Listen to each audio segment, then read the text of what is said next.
Hello everyone. तो स्वागत है आपका इस नए सेशन के अंदर जहाँ पे हम रिकर्सिव मॉड्यूल के बारे में डिस्कशन कर रहे थे, राइट। आज इस वीडियो में मैं बात करूंगी फिबोनाची नंबर के बारे में। उससे पहले ये जानना बहुत ज़रूरी है कि फिबोनाची सीरीज होती क्या है, right. So let's try to understand first कि फिबोनाची सीरीज क्या होती है। ठीक है, आई होप आप लोगों को पता होगा, बट जिनको नहीं पता है उनको मैं एक्सप्लेन करती हूँ what is Fibonacci series. Basically Fibonacci series के अंदर सपोज मेरे पास ये इंडेक्स नंबर एक एरे क्रिएट कर लेते सबसे पहले, और हमें ये पता है कि एरे के अंदर जीरो बेस्ड इंडेक्सिंग होती है, right. We know that in an array we will be having a zero based indexing.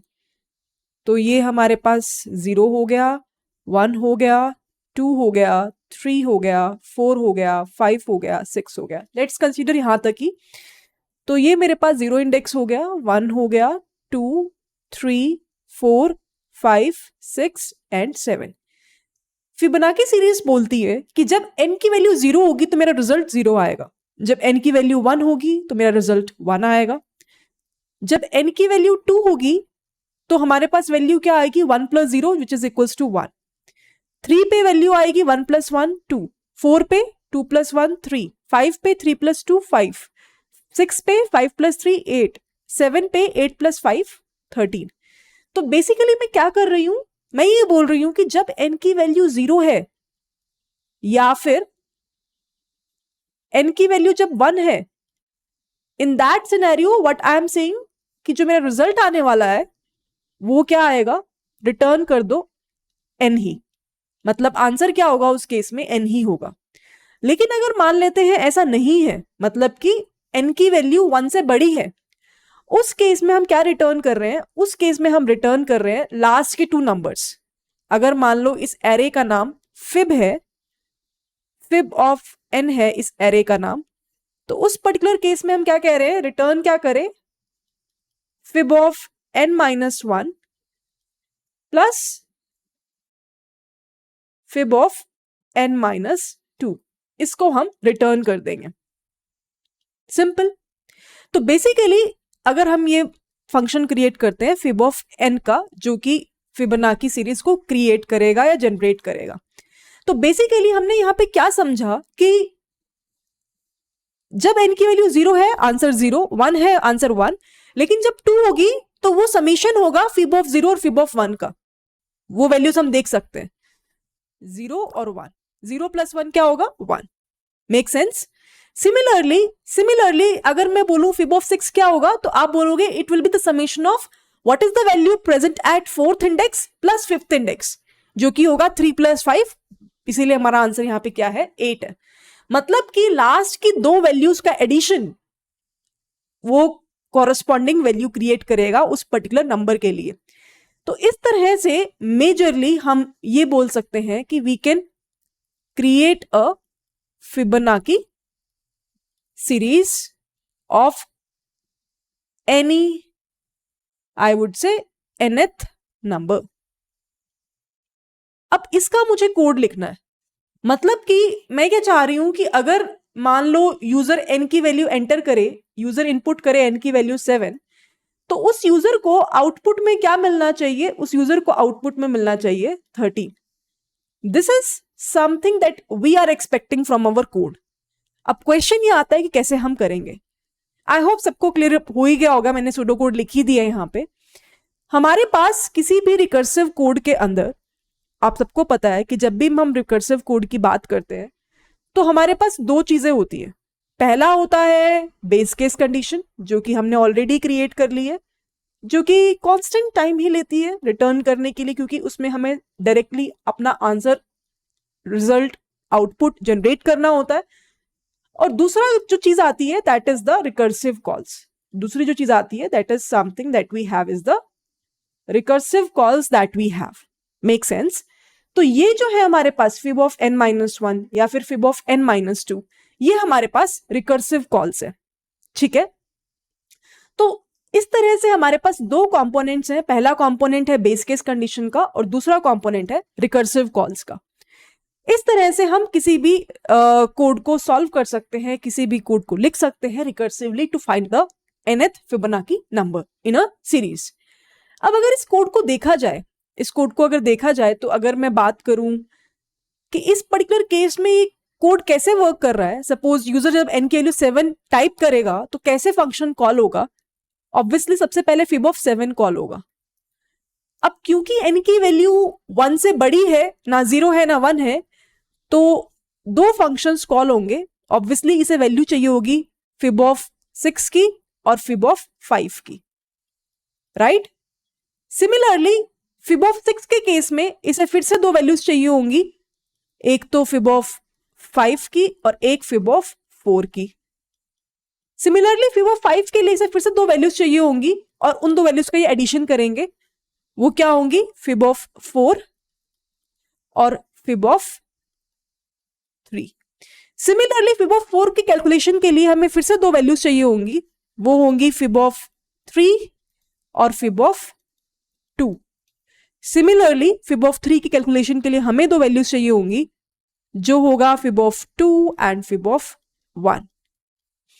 Again मुझे फिब ऑफ 2 के लिए दो वैल्यूज चाहिए, एक है फिब ऑफ 1 और एक है फिब ऑफ 0। अब मुझे ये पता है कि ये एक बेस केस कंडीशन है। क्यों? क्योंकि फिब ऑफ 1 का आंसर क्या होगा, 1। फिब ऑफ 0 का आंसर क्या होगा, 0। 1 प्लस 0 क्या होने वाला है, 1 होने वाला है। तो इसका मतलब फिब ऑफ 2 की वैल्यू मेरे पास क्या आ गई, 1। सिमिलरली यहां पे वैल्यू क्या होगी, 1। 1 प्लस 1 की वैल्यू क्या हो जाएगी, 2। मतलब कि फिब ऑफ 3 की वैल्यू क्या है, 2। फिब ऑफ 2 की वैल्यू अभी अभी हमने कैलकुलेट करी जो कि 1 है। हालांकि आप लोगों को करना है एक्सटेंड इसको इस तरीके से, फिब ऑफ 1 और फिब ऑफ 0 कॉल होगा, बट अभी मैं डायरेक्टली वैल्यूज लिख रही हूं। 2 प्लस 1 क्या होगा, 3। मतलब कि फिब ऑफ 4 की वैल्यू क्या हो गई, 3। फिब ऑफ 3 की वैल्यू 2 है, कैलकुलेट करके देख लेना। 3 प्लस 2 क्या हो जाएगा, 5। मतलब कि फिब ऑफ 5 की वैल्यू क्या हो गई, 5। फिब ऑफ 4 की वैल्यू निकालने के लिए अगेन सेम स्टेप करना है। यू विल ऑब्जर्व कि वो 3 आने वाली है, तो 5 प्लस 3 क्या हो जाएगा, 8।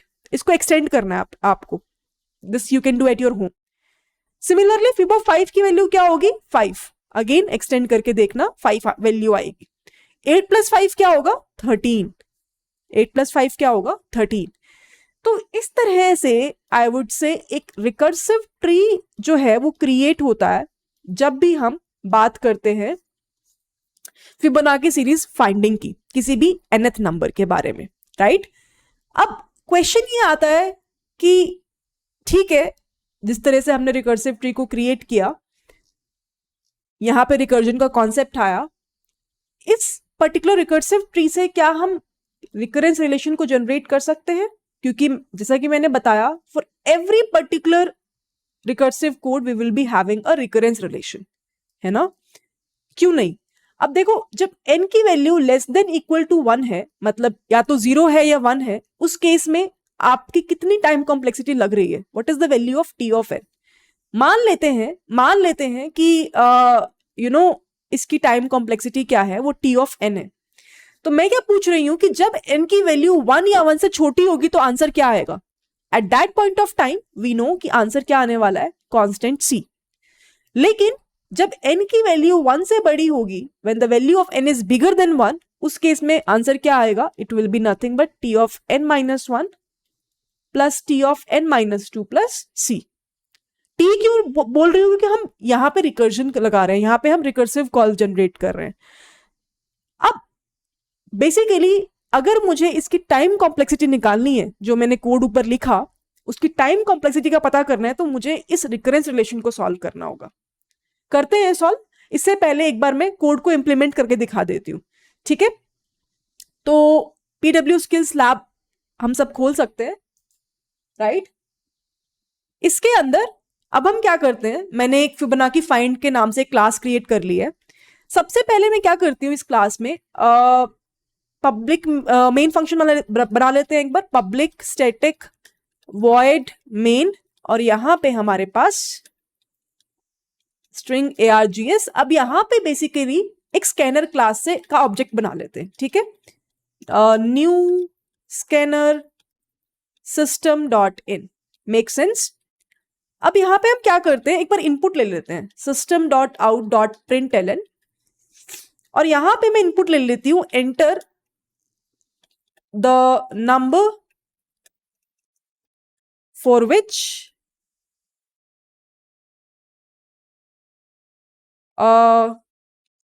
we are looking for Fibonacci series. और छोटा सा लिखते हैं, enter the number in Fibonacci series. ठीक है, अब क्या करते हैं यहां पे हम एक नंबर n ले लेते हैं which is equals to SC dot next int, और यहां पे अब हम फंक्शन को कॉल करते हैं। रिजल्ट वेरिएबल मैंने ले लिया और यहां पे मैं फंक्शन बना लेती हूं फिबोनाची फाइंडिंग के नाम से। ठीक है, फिबोनाची फाइंडिंग के नाम से एक सेपरेट फंक्शन बना लेते हैं जिसमें हम n वैल्यू को पास कर देंगे। Make sense? अब यहां पे मैं प्रिंट करा देती हूं system dot out dot print एलन, और यहां पे मैं लिख देती हूं द फाइनल आउटपुट इज। ठीक है, इस तरह से हम बोल देंगे और यहां पे हम रिजल्ट को डिस्प्ले करवा देंगे। Make sense? अब अपने को सिर्फ एक ही काम करना है, ये जो हमने फंक्शन कॉलिंग किया ना, इसको हमें डिफाइन करना पड़ेगा। तो यहां पे हम फंक्शन डेफिनेशन को लिख देते हैं, function definition public static int type, क्योंकि मैं रिजल्ट जो आउटपुट में लेके आ रही हूं वो इंटीजर टाइप का है, और यहां पे हम कॉल करते हैं फिबोनाची फाइंडिंग फंक्शन को, और इसके अंदर पैरामीटर होगा n।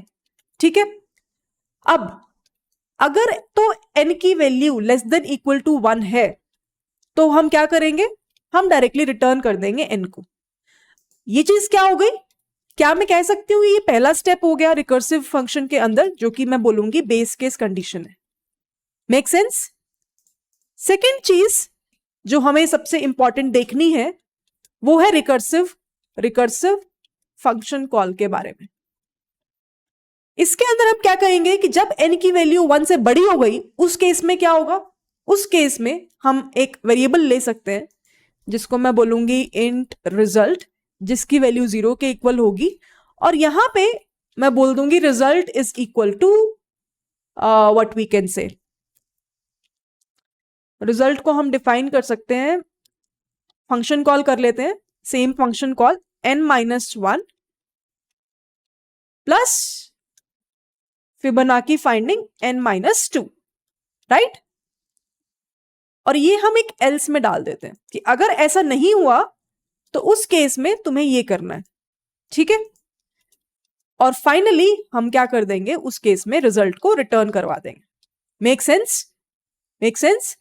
तो इस तरह से बेसिकली हमारे पास ये कोड पूरा के पूरा तैयार हो गया है। अब इस कोड को एक बार रन करके देखते हैं कि हमारा आउटपुट सही आ रहा है कि नहीं आ रहा। Enter the number in Fibonacci series, suppose मैं एंटर करती हूं 5, मेरा आउटपुट क्या आया 5। चेक करते हैं कि क्या यह आउटपुट सही है कि नहीं। अगर मैं आपको शो करूं 5 के अंदर आउटपुट क्या आ रहा है 5, विच is very much apt.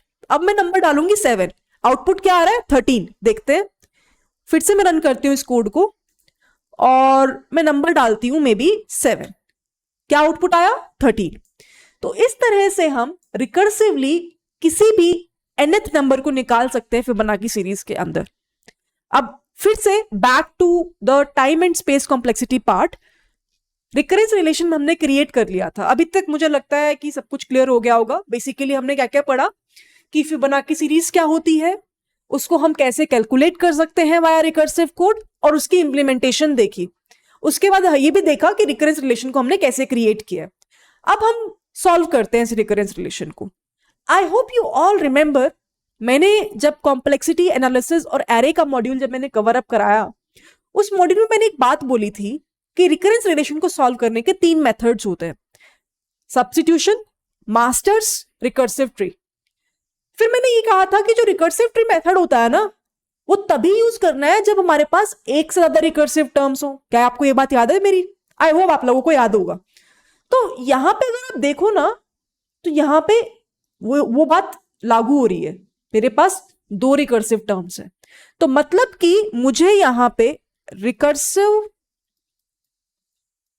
Tree method apply करना होगा in order to get the final result, in order to get the final result. तो बेसिकली मेरे पास टी ऑफ एन की वैल्यू क्या है, it is equal to T of N minus one plus T of N minus two plus C. अब इसको solve करते हैं। एन को स्प्लिट किया दो पार्ट्स में, n minus one, n minus two, और जो कोस लगी वो लगी सी। अब अगर मैं फर्दर स्प्लिट करूं तो मेरे पास लेफ्ट साइड में मैं क्या कर रही हूं, सिर्फ एक बार सब्ट्रैक्ट कर रही हूं, राइट साइड में मैं क्या कर रही हूं, मैं दो बार सब्ट्रैक्ट कर रही हूं। तो यहां पे वैल्यू आ जाएगी एन माइनस टू और यहां पे वैल्यू आ जाएगी एन माइनस थ्री। सिमिलरली यहां पे वैल्यू आ जाएगी एन माइनस थ्री, यहां पे वैल्यू आ जाएगी एन माइनस फोर, है ना। सिमिलरली यहां पे वैल्यू आ जाएगी एन माइनस थ्री, यहां पे वैल्यू आ जाएगी n minus four and so on. तो बेसिकली हम क्या कर रहे हैं,